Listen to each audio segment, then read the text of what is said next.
Welcome friend, इस channel पर आपका स्वागत है। सबसे पहले जो भी नए हैं वो चैनल को सबसे पहले सब्सक्राइब कर लें, साथ ही साथ बेल आइकन दबा लें ताकि जो भी नोटिफिकेशन हो आप तक सबसे पहले पहुंचे। और पुराने मित्र हैं वो इस चैनल को अपने सभी अभ्यर्थियों के साथ शेयर करें। जो मैं सीरीज लेके पिछले 2 दिनों से आ रहा हूँ उसी को अगला क्रम में मेंस के संदर्भ में 66 मेंस के संदर्भ में जो रणनीति क्या आप लोगों की होनी चाहिए जिससे आपका मैक्सिमम नंबर आप लोग ला सके अपने एग्ज़ाम के दौरान। साथ ही साथ कुछ गेस क्वेश्चन है, उन जो गेस क्वेश्चन के संबंधित जो टॉपिक है उस पर आप कुछ अच्छे तरीके से तैयारी कर लें। साथ ही साथ कुछ मैं ऐसी बातें बताऊंगा आज जिससे आपको एग्ज़ाम से पहले और एग्ज़ाम हॉल में जब आप मेंस दे रहे होंगे तो आप लोगों को बहुत वो हेल्पफुल होगा और बहुत इजी तरीके से आप मेंस को देकर आ सकेंगे। और सबसे बड़ी बात, क्या आप अपनी तैयारी के दौरान सहज महसूस करेंगे। जब तक आप मेंस दे नहीं देते हैं एग्ज़ाम तब तक आप असहज महसूस करते हैं। उससे पहले आपके मन में बहुत से विचार ऐसे आते हैं कि मेंस में क्वेश्चन कैसे लिखा जाएगा, कितने समय में किसी क्वेश्चन को लिखा जाना चाहिए, कितने शब्दों में लिखा जाना चाहिए, कितने पेज में लिखा जाना चाहिए, एक्सेट्रा एक्सेट्रा बहुत से जो भी क्वेश्चन आपके दिमाग में आता रहता है। इसी पर आज मैं चर्चा करूंगा। ये आज के सेशन में 2 पार्ट में मैं आज चर्चा करूंगा, इस सेशन को लेकर आगे बढ़ूंगा। पहले सेशन में क्या जीएस पेपर 1 जो बीपीएससी का है उसका आपके पास जो भी आइडियोलॉजी क्या है, कैसी होनी चाहिए जिसके संदर्भ में मेंस को आप अच्छी तरीके से लिख सकें। कुछ ग्राफ आप लोगों को आज मैं खींचूंगा आप लोगों के, जिससे आपको सहायता मिल सके। इसी एक पार्ट में वो मैं आज चर्चा करूंगा। दूसरा, कुछ गेस क्वेश्चन मैं लेकर आज आया हूं जो आपको 66 बीपीएससी मेंस में बहुत हेल्पफुल होगा। तो चलिए सबसे बिना लेट किए सेशन को आगे बढ़ाते हैं। तो सबसे पहले सभी को जो भी मेंस अभ्यर्थी होंगे, जो दे रहे होंगे या जो देने वाले हैं, जिनको 67 भी जो अभी तैयारी कर रहे हैं, नोटिफिकेशन कुछ वक्त के बाद वो भी आने वाला है। तो जो नए अभ्यर्थी हैं जो आगे बीपीएससी मेंस देंगे वो लोग भी इस सेशन को ज़रूर देखें ताकि उनको कुछ आइडिया मिले और अभी से वो तैयारी शुरू कर दें। और जो 66 बीपीएससी मेंस दे रहे हैं उनके लिए तो ये बहुत ही ज़रूरी है वीडियो।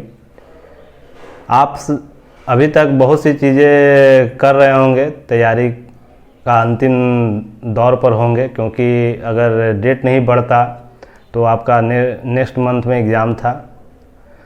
तो आप लोग बहुत चीज़ से वाकिफ़ हो चुके होंगे, पर कुछ ऐसी बातें हैं जो मैंने मेंस देते वक्त महसूस किया था तो आप लोगों के साथ शेयर करूंगा। सबसे पहले सभी को पता है कि जो पेपर 1 होता है जीएस का वो 300 मार्क्स का होता है। उसमें कुल 15 क्वेश्चन दिए जाते हैं जिसमें से आपको 8 का आंसर देना होता है और वो 3 खंड में होता है, खंड ए, खंड बी, खंड सी। खंड ए में आपको हिस्ट्री या राष्ट्रीय आंदोलन और भारतीय संस्कृति से संबंधित क्वेश्चन पूछा जाता है जिसमें कुल 6 क्वेश्चन दिए रहते हैं और आपको जिसमें से 3 क्वेश्चन का आंसर देना होता है। सेक्शन बी में राष्ट्रीय तथा अंतर्राष्ट्रीय महत्व के वर्तमान घटना चक्र पूछा जाता है जिसे अमूमन आईआर बोला जाता है। इस सेक्शन में कुल 5 क्वेश्चन दिए रहते हैं जिसमें से 3 क्वेश्चन आपको करना होता है।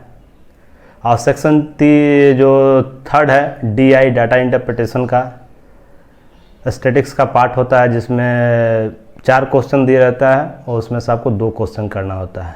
ये तो सभी को पता है, पर कुछ बातें आपको अभी से ही करना होगा जिससे आपके एग्ज़ाम हॉल में आपको प्रॉब्लम क्रिएट ना हो और उसके लिए आप तैयार हैं। सबसे पहले आप ये देखिए कि 3 घंटे का समय आपको दिया जाता है। इन 8 क्वेश्चन को लिखने के लिए 3 घंटे का समय दिया जाता है। तो 3 घंटे के समय में पर क्वेश्चन पर आपको 22 मिनट के आसपास समय मिलेगा। तो क्या आपके पास वो 22 मिनट मिलता है? तो ये सबसे इम्पोर्टेंट है, क्योंकि 180 मिनट के समय में 10 से 15 मिनट आपका कुछ वहाँ पर आपको फॉर्म सिग्नेचर करना होता है कुछ डॉक्यूमेंट पर मेंस के क्रम में एग्ज़ाम हॉल में, कुछ को क्रॉस वेरिफिकेशन होता है। तो आपको 5 से 10 मिनट का समय वो ले लिया खपत हो जाता है, वो डिस्टर्ब करेंगे आपको, तो उसमें आपका माइंड डाइवर्ट होता है। प्लस आप क्वेश्चन पढ़ते हैं 5 से 10 मिनट का समय उसमें भी लगेगा। तो अमूमन ये देखा जाता है कि 10 से 15 मिनट का टोटल समय आपका वेस्ट हो जाता है इन्हीं सब कामों में। तो आपके पास समय बचता है केवल 160 या 65 मिनट का समय बचेगा, जिसमें आपको टोटल आंसर का क्वेश्चन का आंसर सॉल्व करना है। तो आपको प्रत्येक क्वेश्चन पर आपको 20 से 21 मिनट का समय ही बचेगा। और उसके बाद अगर किसी क्वेश्चन को पढ़ रहे हैं, लिख रहे हैं, आंसरिंग कर रहे हैं, उसका फॉर्मेटिंग गलत हो जाता है, या जो आप क्वेश्चन का डिमांड है उसके अनुसार अगर आपका आउटपुट नहीं आता है, आंसर फॉर्मेटिंग नहीं होता है, तो आपका अलग से प्रेशर बनता है। अगर कोई पार्ट DI का पार्ट अगर बहुत हार्ड कर दिया गया है, क्योंकि जब देखा जाता है क्या, जब अभ्यर्थियों की संख्या बढ़ जाती है तो कुछ क्वेश्चन ऐसे होते हैं जो टफ पूछ दिए जाते हैं, जिसके कारण कुछ स्टूडेंटों का सिलेक्शन ना हो सके, जो तैयारी ढंग से नहीं किए, जो रणनीति ढंग से नहीं अपनाए हैं, उनका सिलेक्शन में बाधा उत्पन्न किया जाता है। आयोग के पास एकमात्र यही जरिया होता है क्या, हमारे से जो इंटरव्यू सिलेक्शन का होगा कैंडिडेट, उनमें उन स्टूडेंटों को लें जिसमें रणनीति अपनाकर सारे चीज़ों को सॉल्यूशन करके अच्छे आंसर फॉर्मेटिंग करके अच्छे नंबर लाए हों, उन्हीं का सिलेक्शन हो। तो यहाँ पे ये देखा जाता है, अपने आप को खुद को जितना डिस्टर्ब करिए एग्ज़ाम हॉल में, आपका सिलेक्शन ना होने का दर उतना बढ़ता जाता है। तो इसी सब में ये सब जब आप सारे चीज़ों से आप परफेक्ट होते हैं तो ही जाके आपका सिलेक्शन होगा। तो ये सब तो आपका रणनीति है कि यानी एग्ज़ाम हॉल में मुझे क्या करना है क्या नहीं करना है। आप यहाँ से सोच के जाते हैं बहुत अच्छा है, बहुत अच्छा है, सब कुछ बेटर होगा, बेस्ट होगा, पर एग्ज़ाम हॉल में कैसा कंडीशन है, एग्ज़ाम हॉल में आप किस तरह आंसर फॉर्मेटिंग करते हैं वो आप अभी नहीं बता सकते हैं, वो आपको एग्ज़ाम हॉल में ही पता चलेगा। पर कुछ बातें ऐसी है जिसको अभी से आप करते हैं तो वो जो आपका एग्ज़ाम के दिन जो होने वाला है उसको आप कम कर सकते हो, उस प्रवृत्ति को कम कर सकते हैं। तो सबसे पहले अगर 160 से 65 मिनट में 8 क्वेश्चन का आंसर देना है और सबसे टफेस्ट स्थिति को आप मान के चलिए, आपके साथ सबसे टफेस्ट स्थिति हो, तो उसमें आप कैसे अपना मेंस क्लियर करेंगे। मैं इसी स्थिति को मान के चल रहा हूँ कि आपका उस दिन का सबसे टफ दिन होगा जिसमें आपका सिलेक्शन होना है। तो इसके लिए आप सबसे पहले 2-4 काम कर सकते हैं। जैसे पहला आप कर सकते हैं कि अभी से ही 3 घंटे लिखने का प्रैक्टिस आप लोग कर रहे हैं, उसको और आप बूस्टअप कीजिए, थोड़ा सा और बढ़ाइए उसको। 3 से 3.5-4 घंटे का लिखने का स्थिति अपने आप में उस इन्वायरमेंट में शामिल करें कि 3 से 4 घंटे का स्थिति हम लिख सके, कंटिन्यू लिख सकें। दूसरा, सटीक आंसर लिखने का कोशिश करें, टू द पॉइंट लिखने का, जो भी है डिमांड क्वेश्चन का उसके अनुसार आंसर फॉर्मेटिंग करने का अभी से ही प्रैक्टिस करें, और बहुत से स्टूडेंट कर भी रहे होंगे। साथ ही साथ अगला स्टेप आपको ये करना है, क्या अपने आंसर राइटिंग में कुछ टूल्स ऐसे अपनाने हैं जिससे आपको कम लिखना पड़े और उस टूल्स के माध्यम से आपका आंसर जो फॉर्मेट हो वो बहुत अच्छा नज़र आए, सारे एंगल से वो आपको और जो भी स्टूडेंट हैं, अभ्यर्थी हैं, उससे अलग आपका आंसर फॉर्मेट हो।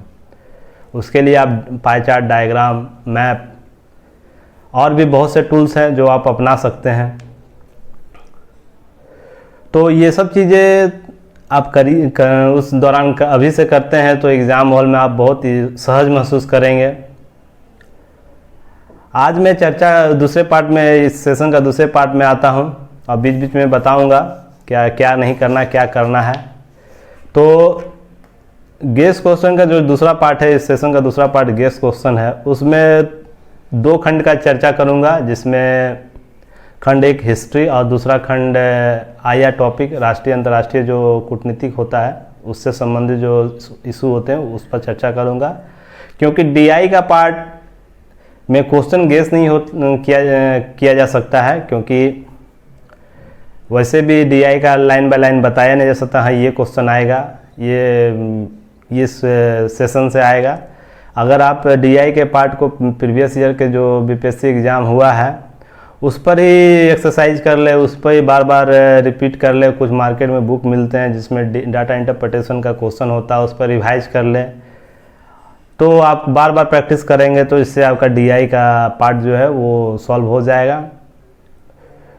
उसको आप DI के पार्ट को अच्छे से देखिएगा और उस पर प्रैक्टिस करते रहिए, कंटिन्यू 4-5 क्वेश्चन डेली बनाइए उस पर। अभी से अगर करते भी हैं तो आपका वो अच्छी स्थिति में आ जाएगा और आप सॉल्व अच्छे से आंसर भी लिख के आइएगा, उसको सॉल्व भी करके आइएगा, उतना टफेस्ट स्थिति उत्पन्न नहीं होगी। तो आज के सेशन में जो GS का जो सेशन पार्ट 1 है और पार्ट 2 है उस पर आज मैं गेस क्वेश्चन कुछ दूंगा और उस पर कुछ ऐसे क्वेश्चन हैं जिस पर आपको ज़रूर करके ही रहना है।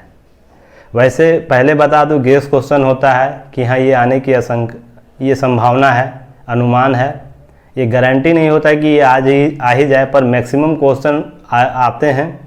इसलिए सबसे पहले तो आप लोग सारे जितना भी सिलेबस में टॉपिक दिया हुआ है, इस साल जो पिछले साल का जो क्वेश्चन आया है उसको देखते हुए जो जितने भी टॉपिक आपको शेष रह जाते हैं उसको अच्छे से कम 5 बार आप लोग रिपीट ज़रूर कर लीजिएगा, क्योंकि अब ट्रेंड BPSC का भी चेंज हो गया है, क्योंकि वह एक ही क्वेश्चन के साथ 2-3 टॉपिक को ऐड करके पूछता है और कुछ नए भी डायग्राम को ओपन किया है। जैसे पहले विचारक में केवल नेहरू, गांधी और टैगोर जी को पढ़ा जाता था, अब लोहिया जी, जयप्रकाश नारायण जी को भी शामिल कर लिया गया है।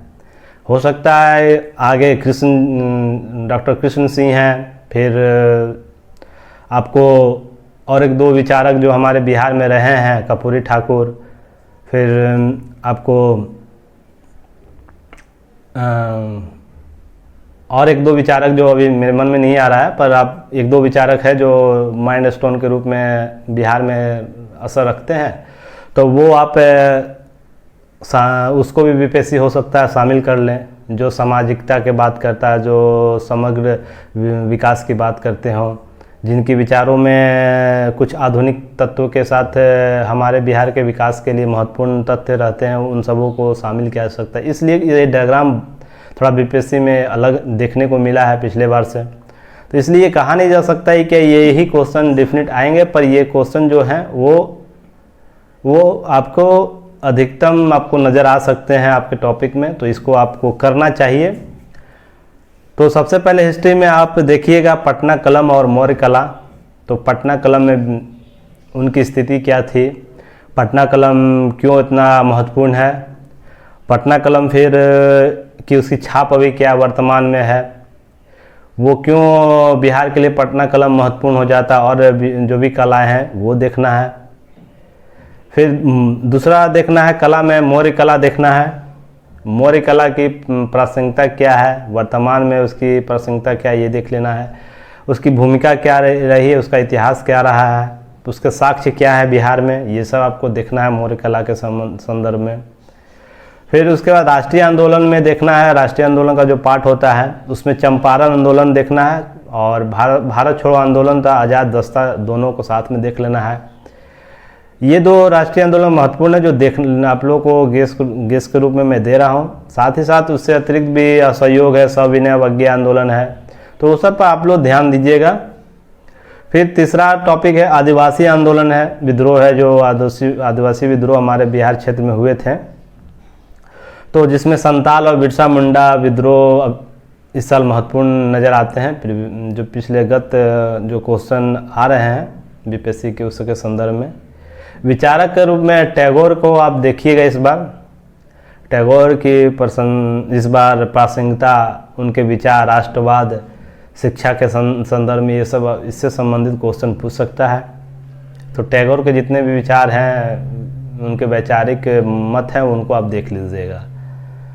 साथ ही 5वां टॉपिक आप बिहार में प्रेस की भूमिका जरूर देखिएगा। इस बार हो सकता है इस बार क्वेश्चन पूछे इस बार हिस्ट्री के पार्ट से, और भी टॉपिक उस पर आप रिवाइज जरूर कीजिएगा। साथ ही साथ ये 5 टॉपिक जो मैं बताया हूँ उसमें आप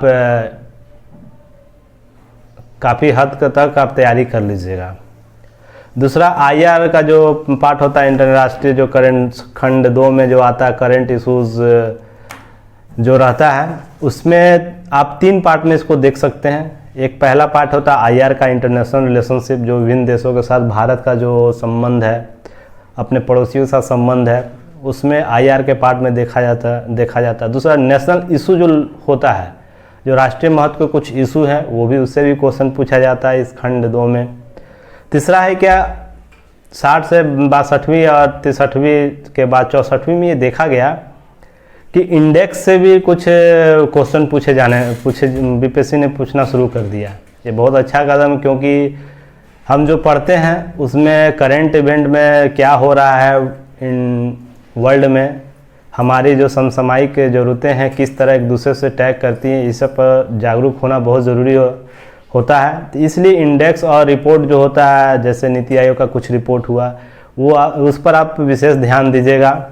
वैसे मैंने आज अपने ग्रुप में नीति आयोग का एक रिपोर्ट आपको 2021 का शेयर किया हूँ, उसे आप वहाँ से देख सकते हैं। जो लोग नहीं जुड़े हैं वो जाके लिंक दिया रहता है डिस्क्रिप्शन में, वहाँ से आप लिंक से ऐड हो सकते हैं व्हाट्सएप ग्रुप और टेलीग्राम ग्रुप पर, और आप वहाँ से इंडेक्स रिपोर्ट जो भी टोटल आ रहा है, सूचकांक आ रहा है, वहाँ से आप देख सकते हैं और उससे के अनुसार अपनी तैयारी कर सकते हैं। तो चलिए IR में कुछ टॉपिक है जिसमें मैंने गेस किया हो, उसमें से आपको ये अच्छी तरीके से कर लेना है। जैसे भारत की वैक्सीन कूटनीति और कोविड रणनीति क्या है, उसकी प्रासंगिकता क्या रही, इतना विरोध हुआ, उसके बाद भारत के जो स्थिति अभी वर्तमान में है वैक्सीन के संदर्भ में, जो असमंजस की स्थिति है, उसमें विश्व का जो समर्थन आया है, इसमें वैक्सीन कूटनीति क्या भूमिका रखती है, आप इस टॉपिक को जरूर कीजिएगा समग्र रूप से। ज़रूरी नहीं है कि जो मैं बोल रहा हूँ उसमें से एक ही टॉपिक आ जाए, वैक्सीन कूटनीति में बहुत से पार्ट होंगे। जब आप इस पर रिसर्च कीजिएगा तो उसमें आपको सारे डायग्राम को देख के जाना है, और नहीं होगा, मैं अगर कोई आप लोग डिमांड करिएगा तो मैं इन सब टॉपिकों पर स्पेशल वीडियो भी बना दूंगा, उसमें कौन कौन सा क्वेश्चन पूछा जा सकता है। अगर आप लोग कमेंट में बताइएगा तो मैं वैसा करूंगा, नहीं तो अगर आप लोग कर लेंगे तो कोई ऐसा स्पेशल नहीं, अगर आप लोग कर ही लेंगे तो फिर दिक्कत क्या है। अगर नहीं हो पाएगा तो हमको आप कमेंट में बताइएगा, मैं अवेलेबल कराने का प्रयास करूँगा। दूसरा है क्वाड, भारत की भूमिका और उभरती नवीन आयाम क्या हैं, इसके संदर्भ में आपको क्वेश्चन पूछा जा सकता है। क्वाड, भारत की भूमिका और उभरते नवीन आयाम। क्वाड की स्थापना से लेकर वर्तमान परिस्थिति क्या है क्वाड के संदर्भ में, चीन के विरुद्ध क्या रणनीति क्वाड में अपनाई जा रही है, फिर भी इतनी महत्वपूर्ण संस्था होने के बाद भी ये अनौपचारिक संस्था क्यों बनी हुई है, इस पर हो सकता है क्वेश्चन पूछ दें।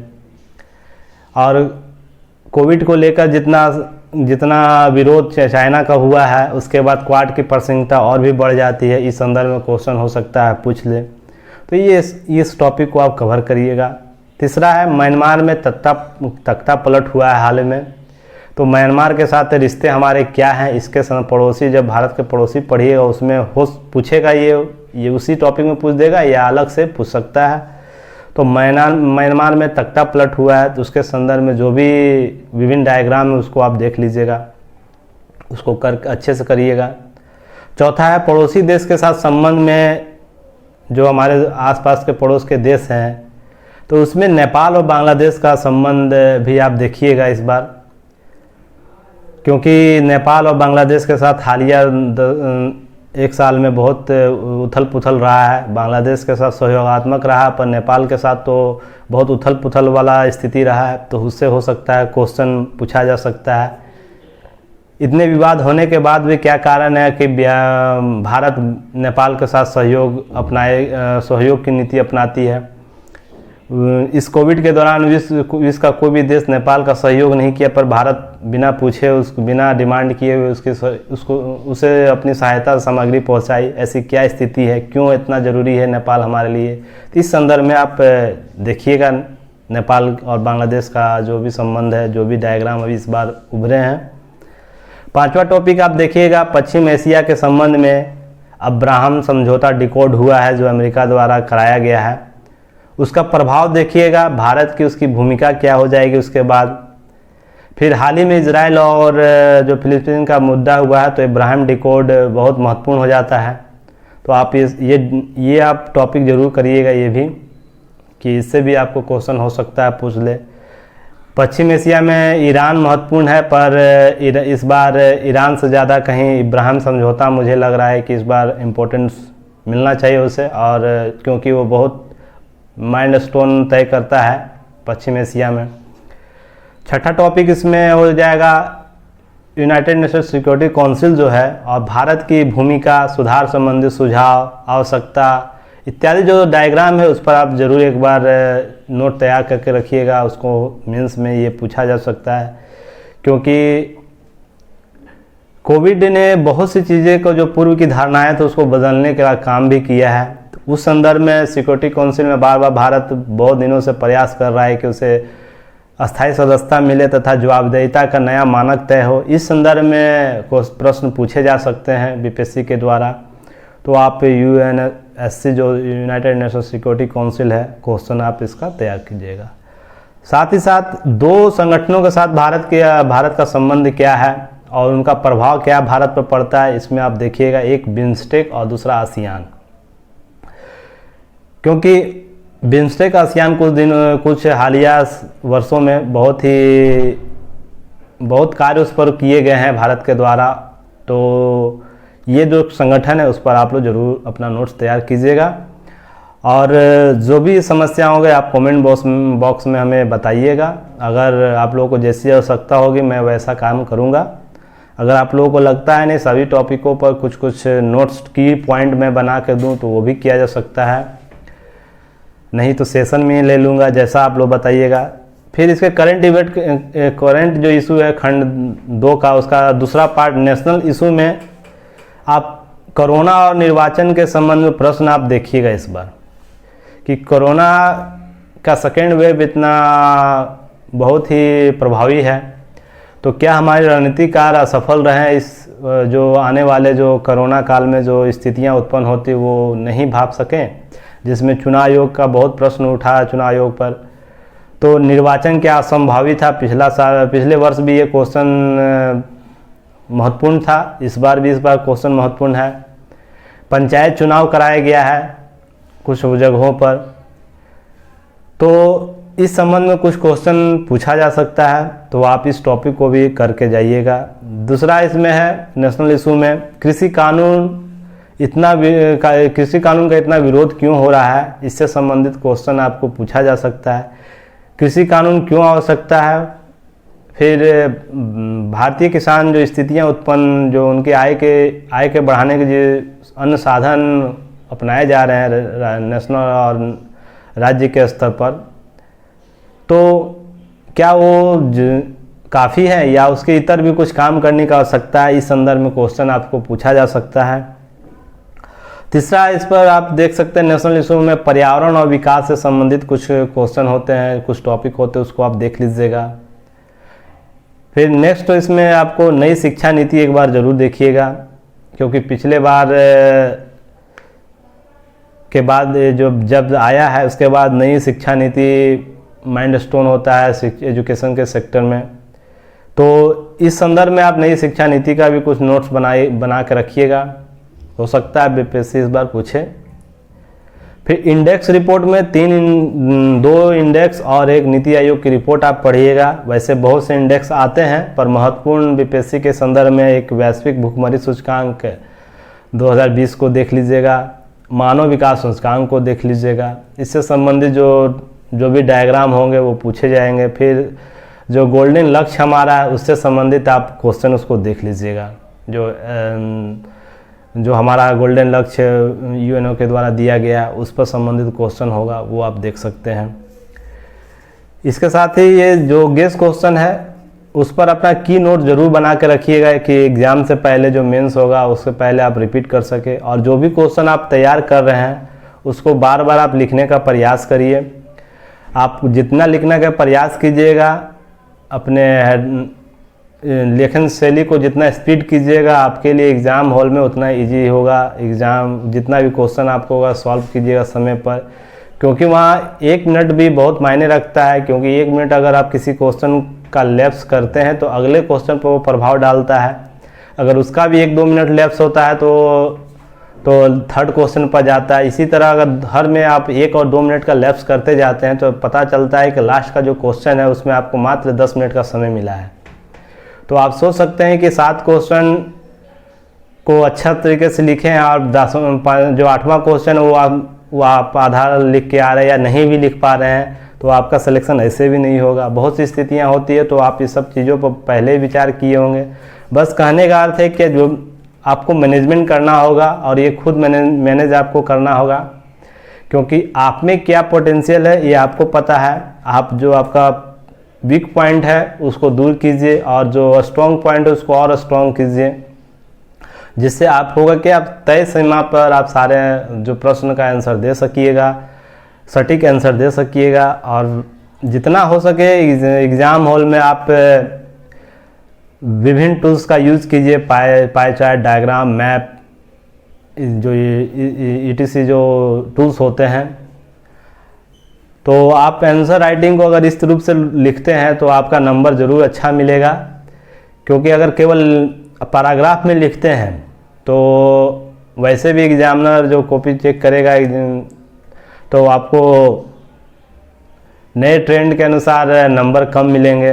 क्योंकि देखा गया है कि 60 से 62वीं के बाद जो भी जिनका भी मैंने अभी तक कॉपी देखा है जो अभी तक पास आउट हो गए, उनमें सभी लोगों ने ये टूल्स अपनाया है। तो हम लोग भी उस टूल्स को अपनाकर आगे सफलता प्राप्त कर सकते हैं। तो ये सब जो भी टूल्स हैं आप ज़रूर अपनाइए। और जो भी डाउट्स हो कमेंट में आप या पर्सनली मुझे कांटेक्ट करके आप अपने डाउट्स को दूर कर सकते हैं। इसी के साथ धन्यवाद। साथ ही साथ वीडियो को शेयर करिएगा ताकि सभी लोग इससे लाभान्वित हो। धन्यवाद।